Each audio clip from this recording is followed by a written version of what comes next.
Yeah. And that was kind of my thing, which it still is.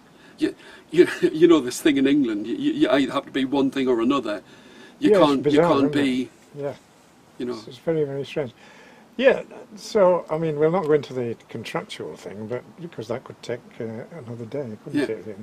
But that's a really sad thing, isn't it? I had the best time in my life looking after the children.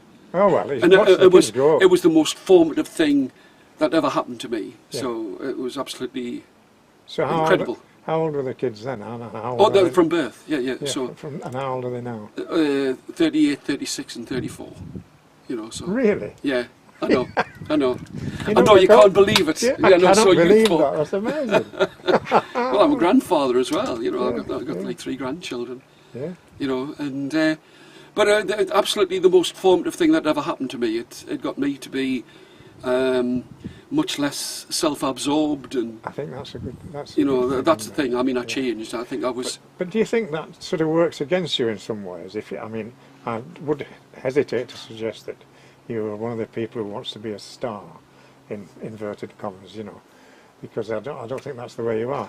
But if you become sort of not a me person, and also the music is not.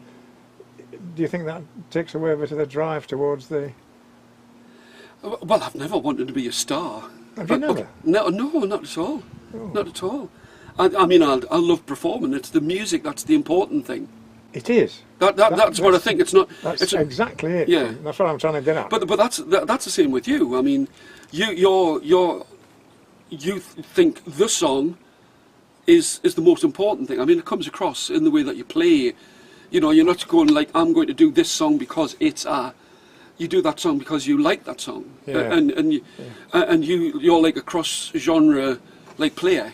You know, you're as happy with rock as you would be with traditional music. I once saw an old film, an old cowboy film with, what was his name, Dirk Bogarde in it, and he was playing Anacleto as a bandit. Yeah. And he couldn't get over the fact that, I think it was Spencer Tracy was a priest, and he couldn't break him down. He couldn't understand him, and he couldn't break him down. And at the end of this, when he's dead, Spencer Tracy, that's my memory serves me correctly, Dirk Bogarde looks at him and says, "It was the singer, not the song." Well, I think it's exactly the opposite. I think it's the song, not the singer. Yeah. And that's the way it's always been for me, and that's why I got into it in the first place. Yeah. And I thought you were the same as a lot of people felt like that, didn't they? Yeah.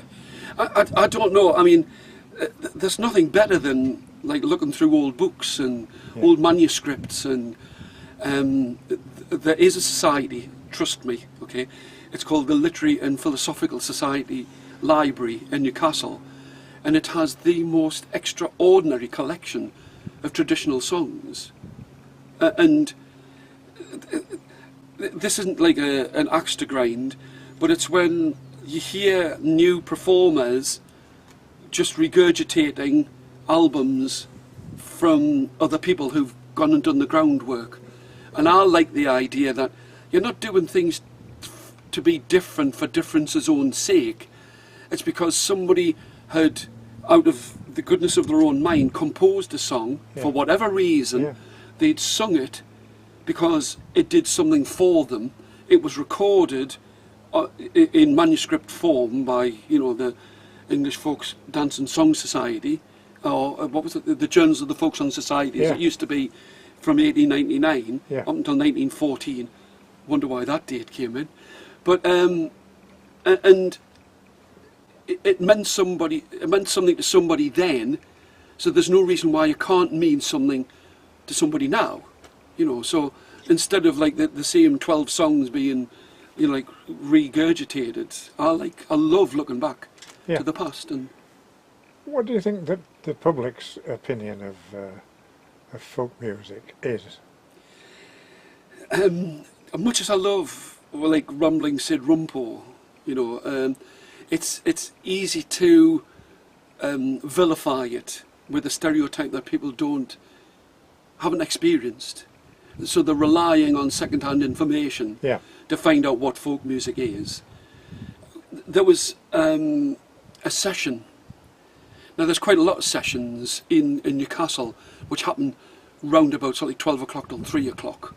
So of course it's people who aren't in work and it's people of a certain age who can go to them. But there were 20 different performers and there were no two songs the same. You had everything from self-composed songs from the likes of Ed Pickford. You had traditional songs. You had it's like songs with guitar, songs that were parodies, songs that were musical. It's such a broad spectrum, and I think that people have got this idea that it's head down, finger in the ear, singing through your nose. You know, I mean, if you watch a lot of folk music now, it borders on rock. You know. Yeah, I think it does. Yeah, I think. But I mean, that's the younger generation, and actually some of the older generation who feel that they can get away with it, which is a good thing. It's not a bad thing because it keeps it fresh. Yes, there's nothing wrong with singing an old song, but I like to feel as if I'm doing old songs that mean something to me. Yeah. But when you say about singer-songwriter, so I'd written all of these songs and never sung them, and then I started. Well, the basic thing was, I thought overnight, that's it. I'll just go back to being a folk singer again, and it's not that easy. I had to relearn how to play the guitar properly, relearn how to play the banjo and the mandola and the 5-string, so that it was of a quality that I was happy with, because I found that I wasn't playing as good as I had done 25 years ago. Yeah. You know, so Well, I've put in a lot of groundwork and practiced and. You have to rehearse a lot now these days, because it's physiological, isn't it? Your hands get slower and everything, and your brain gets slower. Yeah. I just couldn't. I'd got to the point where, like when you're telling the story, it's not like a runaway train. It doesn't start like this. If you've forgotten something, because you don't want to be like a human tape recorder. No, you know. So I mean, I've got like 200 plus stories I could tell, like off the top of my head. Yeah. You know, so you wind up within a week. I wouldn't tell the same 4 stories every day, so I would tell at least 20 different stories in a week. Yeah. You know, and then the next week I might do 5 of those from the following week with a different 15. You know, but so at first I found it very difficult to make sure that I played the guitar and kept the words, you know, in the right order, because I'd just got not lazy, but you know, just like the story's the thing. It's the focus, maintaining your focus on it. I think as well. I mean, I was away from it.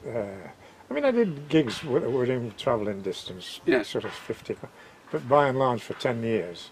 And it was coming to the quieting part of my career anyway. Yeah. I found that I didn't work for about, I wasn't working properly like I used to do for about 10 years. And when you come back to it and you start doing it, I was terrified. Oh, I was absolutely terrified. Can I just say that's so heartening to hear?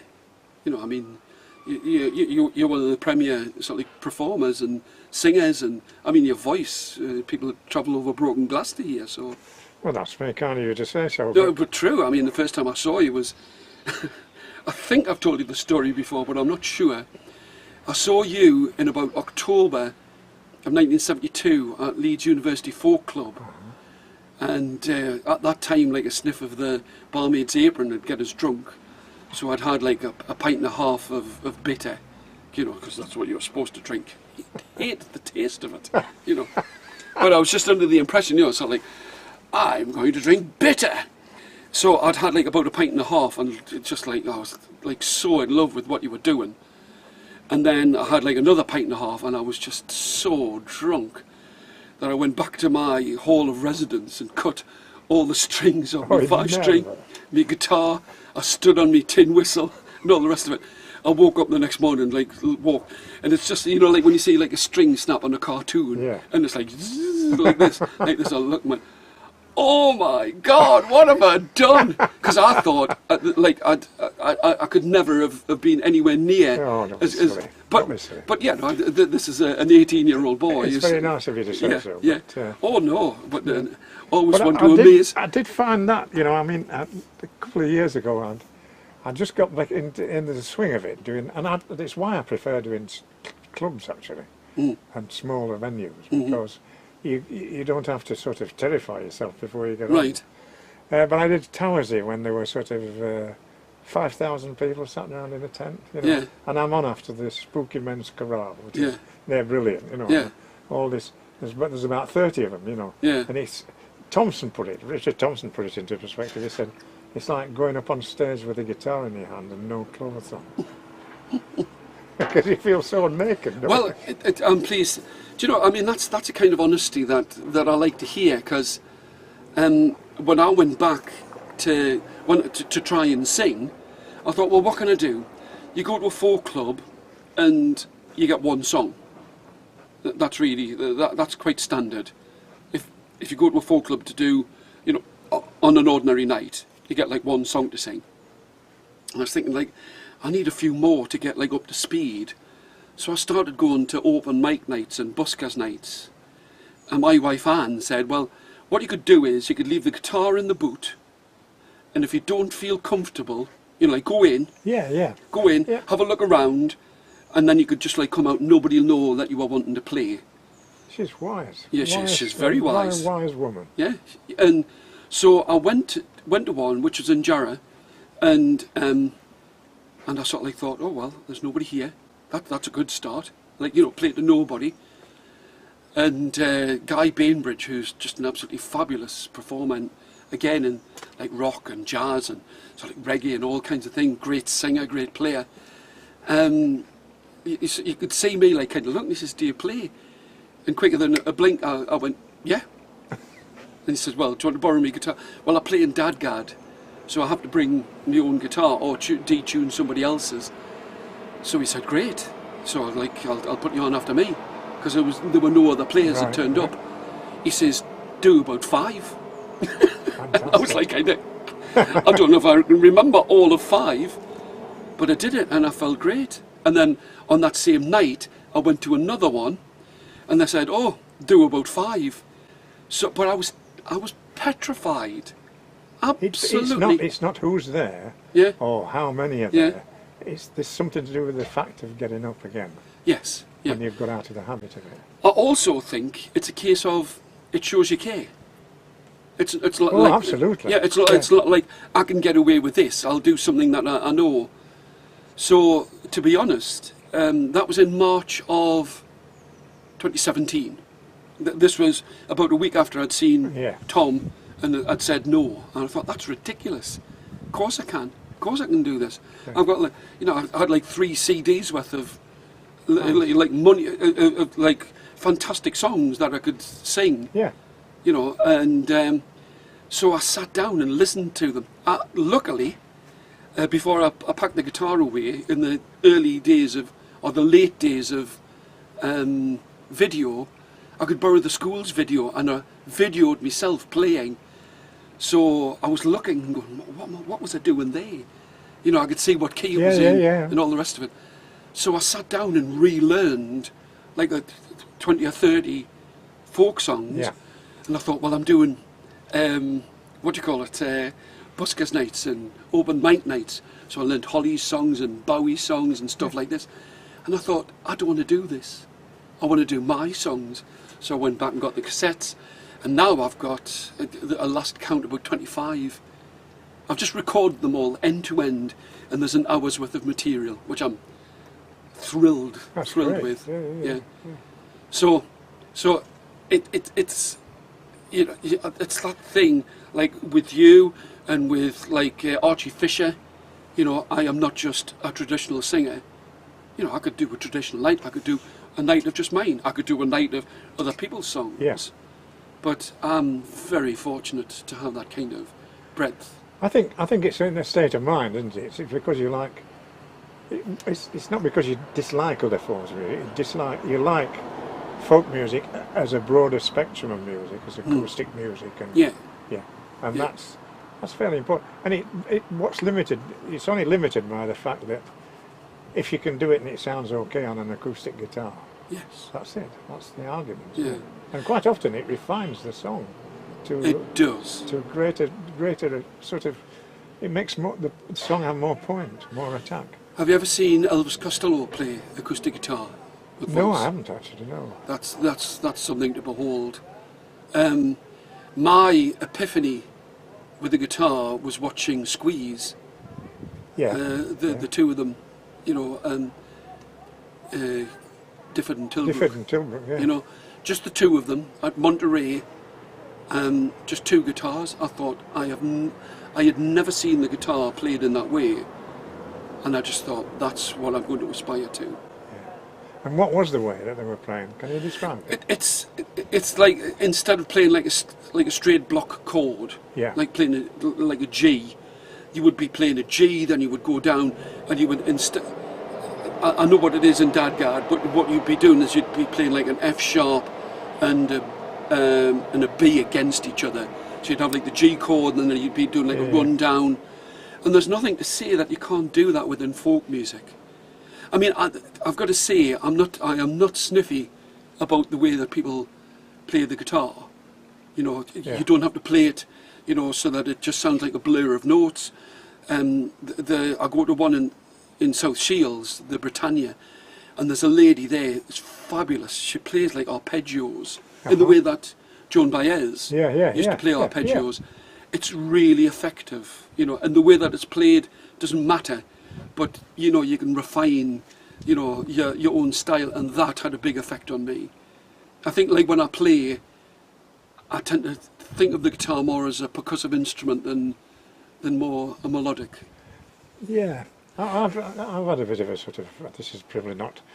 It's about me, this, but it's. Oh, but I want to hear because. Well, I bought an amp actually, and I've gone back to using my really old Epiphone Texan. All right. I've got other guitars, but. Yeah.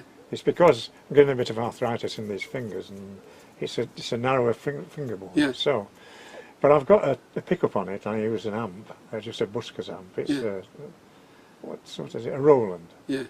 And because of the, and I'm playing with a band, a couple of blokes called the Awkward Squad, and I've got a guitar and percussion, sort of piano and percussion to get over to get on the same sort of volume.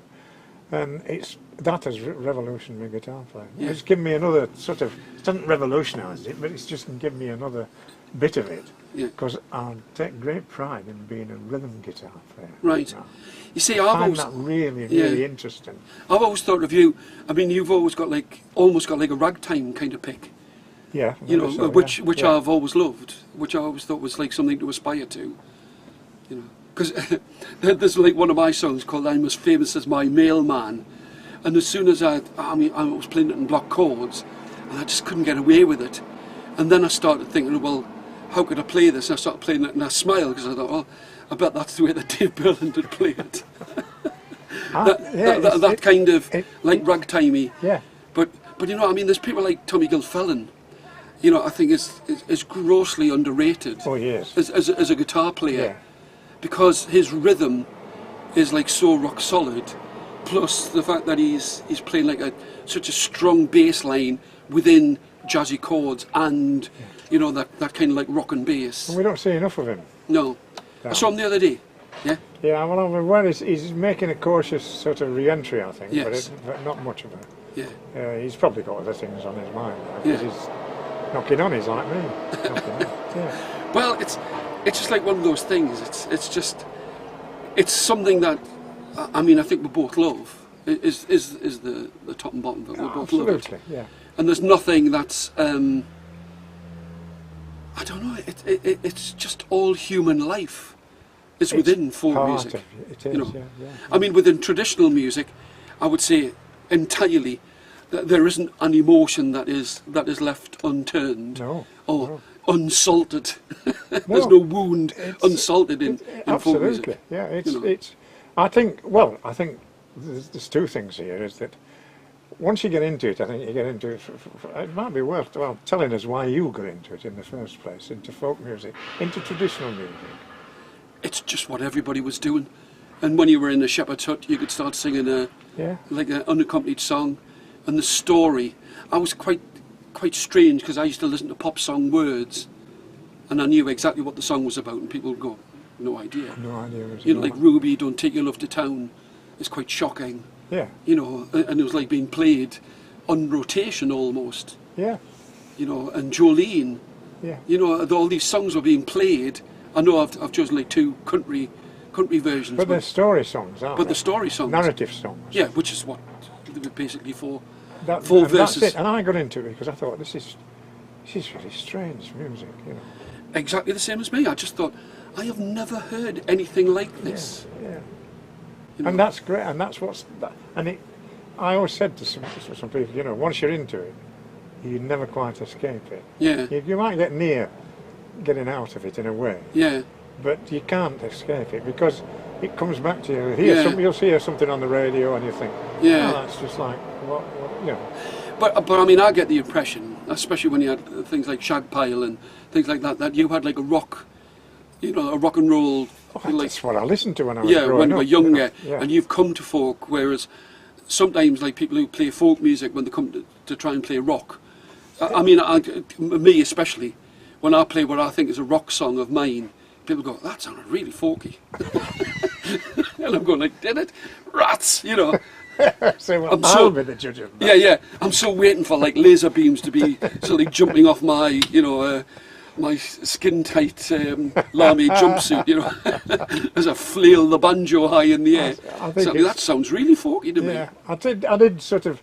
You can look at what you do, and I'm sure you've got plenty of them where they become a sort of pivotal moment in what you're doing. Yeah. And I decided to stop playing in tunings Yeah. at one point because I thought, I'm playing the guitar here and it's good enough for all these great guitar players, these great jazz players, great folk players to play in standard tuning, you know. And I thought, what am I doing here with all this, you know? I mean, I'm nothing against them now. Oh, no, I know. Well, I only play in dadgad. When I'm playing electric guitar, I play in dadgad.